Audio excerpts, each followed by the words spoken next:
Dari awal lagi ya. Tolong. 1, 2, 3. Assalamualaikum warahmatullahi wabarakatuh.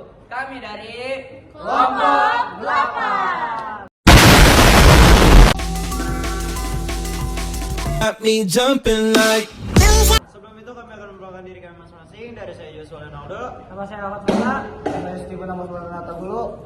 Saya Aisyah Lemazaya. Saya Riza Kana Putri. Saya Mahathir Nugrah. Dan kami akan mempresentasikan eksplorasi bangsa Portugis datang ke Nusantara. Terima kasih. Cekidot.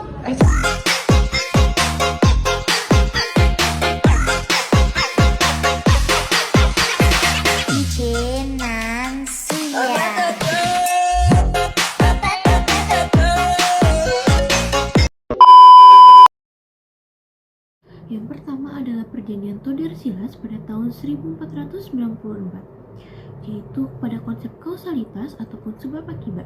Sebabnya adalah penemuan dunia baru oleh Columbus pada tahun 1492 membuat Spanyol dan Portugis bersaing karena keduanya negara maritim terkuat dan sering terjadi perebutan jalur dagang dan wilayah. Paus Alexander ke-6 kemudian mengusulkan pembagian dunia. Akibatnya, dunia dibagi menjadi dua lewat garis yang dinamakan dengan garis demarkasi. Spanyol mendapatkan wilayah barat yang berisikan Amerika Latin dan Filipina, sedangkan Portugis wilayah timur yang berisikan Brazil, Afrika, India, dan Asia. Pada konsep perubahan, yaitu poin pertama, mengubah peta politik dunia, membagi wilayah kekuasaan Eropa di luar benua. Yang kedua, yaitu Spanyol menjadi kekuatan utama di Amerika, sedangkan Portugis menguasai jalur perdagangan Asia dan Afrika. Pada poin ketiga, yaitu masyarakat pribumi mengalami perubahan besar, yaitu dengan penyebaran agama Katolik, perdagangan budak, serta dominasi budaya Eropa. Pada konsep keberlanjutan adalah yang pada poin pertama, bahasa Spanyol dan Portugis masih bertahan di negara-negara bekas jajahannya, yaitu antara lain dengan Brazil, Meksiko, Filipina, dan lain sebagainya. Pada poin kedua adalah tradisi agama Katolik dan sistem kolonial yang tetap melekat hingga kini.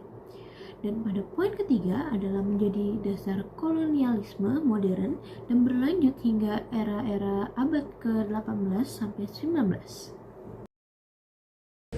Pelayaran Vasco da Gama 1497 sampai 1499 membuka jalur laut langsung Eropa sampai India lewat Tanjung Harapan. Berangkat dari Portugal atas perintah Raja Manuel, ia tiba di Malabar pada Mei 1498 dan memperoleh izin berdagang meski dengan kesulitan. Ia kembali ke Portugal pada 1499 dengan rempah, walaupun banyak yang gugur. Keberhasilan ini memberi Portugal akses dagang rempah, melemahkan dominasi Islam, memicu persaingan antar negara Eropa, serta mempengaruhi semangat penyebaran Kristen. Dampaknya, awal kolonialisme Eropa, monopoli, perdagangan, penyebaran agama Katolik. Pelayaran ini menjadi titik awal pengaruh Barat di Nusantara. Alfonso de Albuquerque yang lahir pada 1453 sampai 1515 adalah laksamana Portugis yang dikenal sebagai arsitek kekuasaan Portugis di Asia. Ia berlayar dengan tujuan menguasai jalur perdagangan rempah-rempah dan membangun benteng strategis di kawasan Samudra Hindia. Pada tahun 1510, ia berhasil menaklukkan Goa di India dan menjadikannya pusat pemerintahan Portugis di Asia. Setahun kemudian, pada 1511, ia merebut Malaka, yang saat itu menjadi pusat perdagangan Asia Tenggara sekaligus pintu masuk menuju Nusantara. Dari Malaka, Portugis melanjutkan pelayaran ke Maluku pada 1512 untuk menjalin hubungan langsung dengan penguasa Ternate dan Tidore.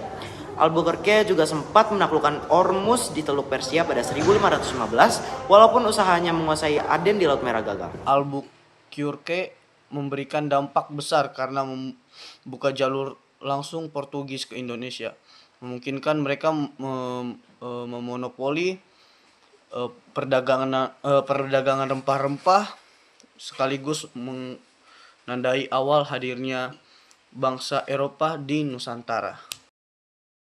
Nah, jadi Bartolomeu ini seorang penjajah dari Portugis yang terkenal banget karena di tahun 1488 dia berhasil jadi orang Eropa pertama yang mengelilingi Tanjung Harapan di ujung selatan Afrika.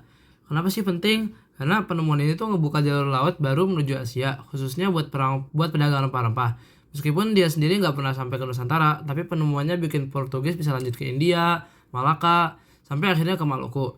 Jadi singkatnya, sebenarnya Bartolomeu Dias itu pembuka jalan berbahasa Portugis masuk ke Asia. Sekian presentasi dari kami, maaf jika ada salah kata. Wassalamualaikum warahmatullahi wabarakatuh. Giây phút em gặp anh